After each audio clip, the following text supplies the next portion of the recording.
So here we are, I've got it. The example.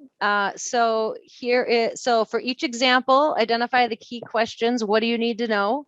And based on those questions, create an assessment plan that will allow you to gain clearer understanding of the whole child while also addressing the criteria for speech or language impairment. So that might be something that you want to click on since I have this page open.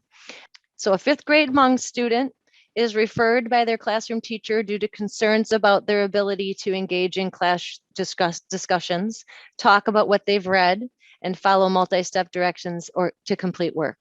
The student's father is a monolingual Hmong speaker, and their mom is bilingual and proficient in both English and Hmong. What do you need to know? And what would we think of as an assessment plan? We'd want to talk to his mom for sure.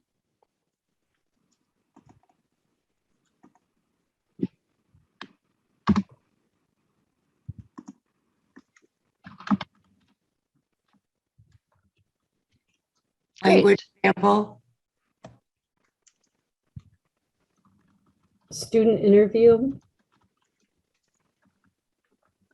I'm thinking that you would need to talk to the native speakers to find out whether the student is having any difficulties in his first language.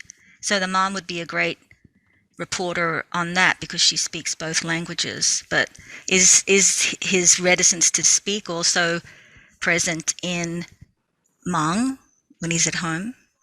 I think you also need to look at, is it culturally appropriate to be expecting the child to participate in those discussions? Some cultures, kids sit quiet while they learn, and they don't have that, especially talking directly to a teacher the way we expect here. Some children, they don't do that. Maybe if there are siblings in the school, checking to see if there are similarities or differences between the siblings. Doing an observation in the classroom. Conversation with the EL teacher would be important as well. Selected standardized tests. Are there any normed? Well, this was where I'd want to know, what is the student's English proficiency, right? Like, how long have they been speaking English? How much education have they had in English? What about their BICS and COPE? Remember those terms? Right.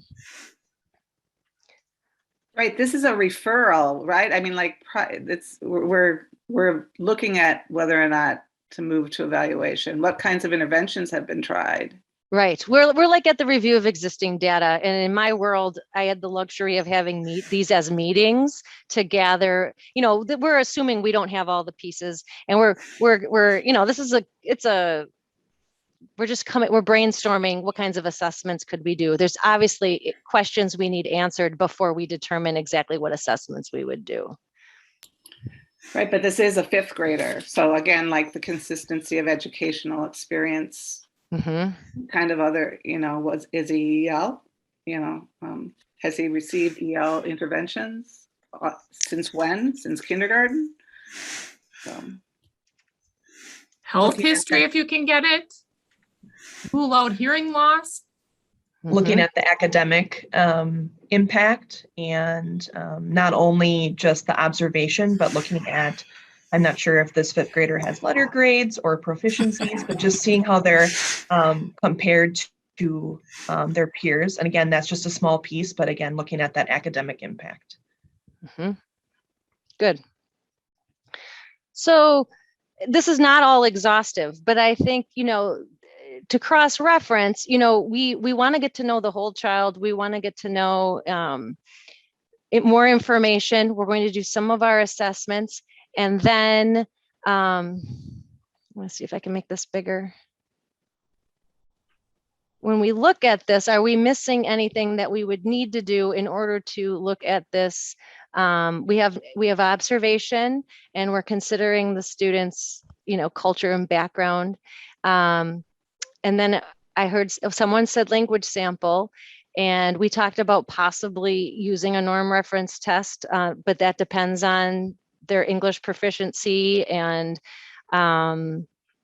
the representativeness in the normative sample. And so, and then we talked about the delay adversely impacts the student's educational performance, right? We're looking for that.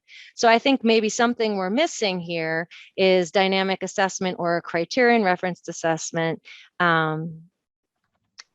To think about, in dynamic assessment, like I said, we have some professional development in that area, and you could in that situation, and I know Marie Worka had talked about this in her presentation.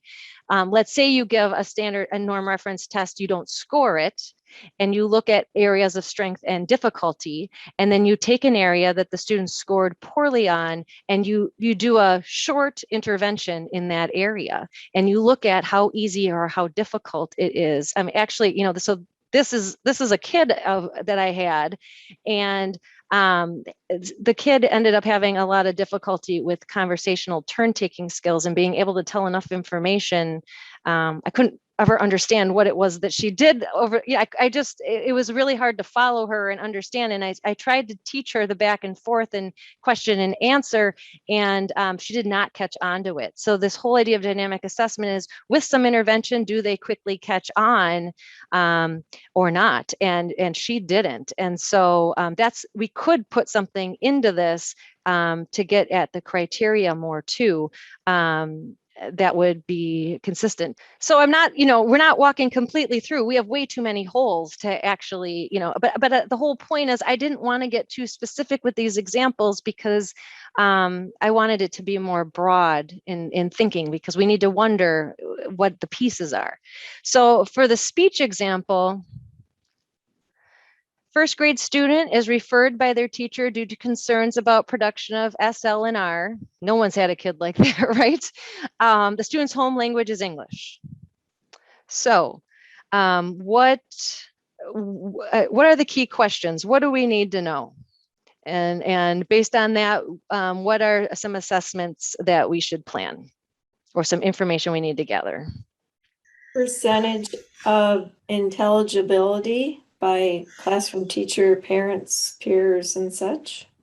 There are those great rating scales that Sharon McLeod put together, ICS, and we have links to those in the speech guidance on the website. So yes, parent, caregiver, sibling rating scales to see, do you understand most of what your child says, or only some? Wouldn't you also want to look at how old the child is? Are they a young first grader, or are they an older first grader, to determine if they should even be eligible for those speech sounds? Have they developed them adequately?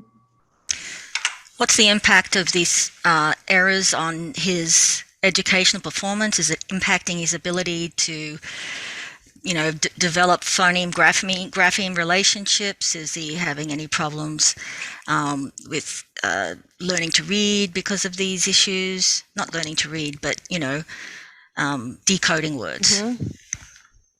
And that is just like, we had some examples when we did the speech PD in January. We worked through several examples, and that was it, right? Like kids with speech sound errors that don't have any impact on reading or on peer relationships. Perhaps we need to think differently about those kids than those who are withdrawing and those who it's affecting their decoding ability.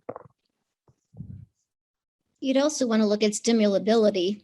Yes, and we have a tool for that if you didn't attend the speech sound disorders PD in January. There seems to be an idea from some of the special ed people that if you have a speech sound disorder, it's going to definitely affect your reading, and that's not always the case. So I'm trying to educate, but however, they continue using that terminology and trying to get me to do other things and work on other pieces in reading when it's actually an articulation error. Right. So there is a you're at risk, but it's definitely not all kids who have speech sound errors become poor readers. Absolutely. When we look at, so we put together some ideas. We would then look at let's just cross-reference, all the wonderings we have, the little bit of planning that we did, Is that consistent? Well, we forgot about an observation, but we did talk about what the impact was. But so we probably would want to add observation. We did talk about what is the student's age, because then we could talk about are their skills developmentally appropriate or not, right? Based on the developmental norms. Intelligibility we discussed, we talked about stimulability, and then we talked about the impact, right? And so this is a first grader, and so that vocational piece I don't think would be a part of it. So that was the whole purpose of this tool. So you've seen the criteria worksheet. This may be new news to a lot of you. It's not a required form, okay? So we've all thought it has been a required form because it's been in our vendor systems, and they require us completing it in order to finalize in whatever program you're in. But in reality, they were not considered required forms, and they still aren't until next school year. So just so you know, I think there's been some confusion about that. Like the rule went into effect this year. The requirement to use that criteria checklist, that's next year. But use it, yes. I mean, you can use it now, but people were getting confused. I would add that the requirement is that you document how the student meets disability category criteria. Mm-hmm. And if a complaint was filed that the student shouldn't have met the criteria or should have, you better be able to have that documentation. So what's not required is using the DPI worksheet to have that documentation. If you use the DPI worksheet, you will have the documentation you need. So that's the way to think about it. But it's not like if you document it in some other way, you can find the documentation through your reports. That has always been allowed. But in 22-23, these will become required IEP forms. One of the main reasons of that switch is because when there have been complaints, it's sometimes hard for districts to share the documentation with us. So we think this is a good way to do it. So we're encouraging people to be using these, but as Andrea said, they are optional.